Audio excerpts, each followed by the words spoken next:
From our studios in Scottsdale, Arizona, welcome back to Retirement News Online. So retirement planning looks different for everybody, but for single women and widows, that journey often comes with unique emotional and financial considerations, whether it's navigating income sources, making decisions alone, or rebuilding confidence after loss. The right support can make all the difference. Today I'm joined by Chris Hernandez with Strategic Capital in Austin, Texas.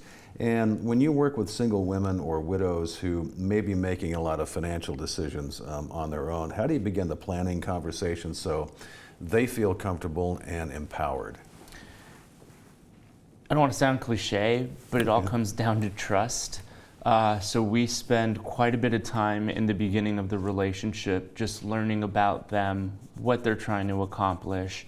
And really, I tell people from our very first introduction meeting, we are trying to build trust. I know it takes time. I know maybe I've talked to them for 10 or 15 minutes, but I'm hoping that they've seen through the introduction we give, through us asking questions and just wanting to learn about them, it's about them, it's not about us at all. Right.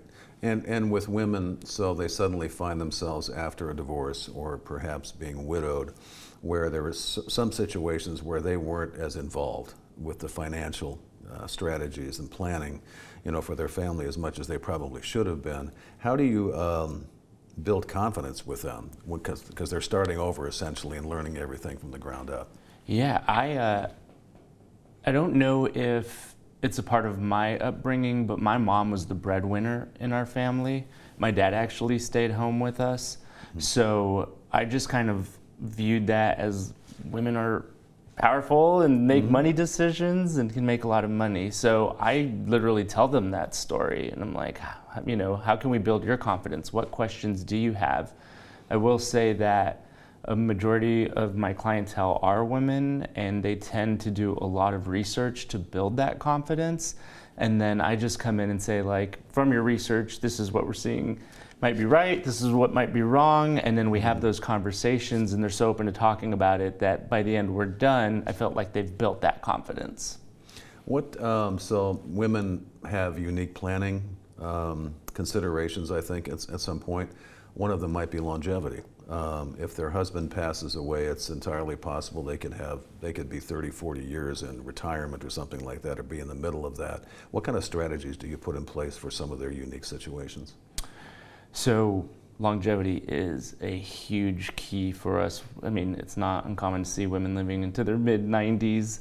So we will sometimes have to talk to them about, hey, you're spending X amount, can we spend a little less? Can we save a little more? Sometimes the word annuity might not be a great word out there because there's a lot of misinformation on it, but sometimes they fit the strategy and we will bring those to their attention to protect the balance or provide that guaranteed income for a long time. Yeah, and that's really one of the few places that you can actually accomplish that. How do you make sure that the plan you build doesn't just concentrate on the financial side, but it's the emotional side, feeling independent, a legacy, things like that, caring for loved ones? I think that's built through the relationship. I don't know why, but recently a lot of newer clients that we've brought on have been women that recently lost their husband. And I know there's all this talk of AI. When they're sitting in my office crying and just kind of have a shoulder to lean on and to talk about it, a majority of our talk isn't even about finances. Maybe we'll spend 10 or 15 minutes on the plan. A lot of it is just them being able to pour what they're feeling, having someone to listen, and then hopefully give good feedback. Well, that's Chris Hernandez. He's with Strategic Capital in Austin, Texas. Thanks, Chris. Thank you. And thanks for watching Retirement News Online.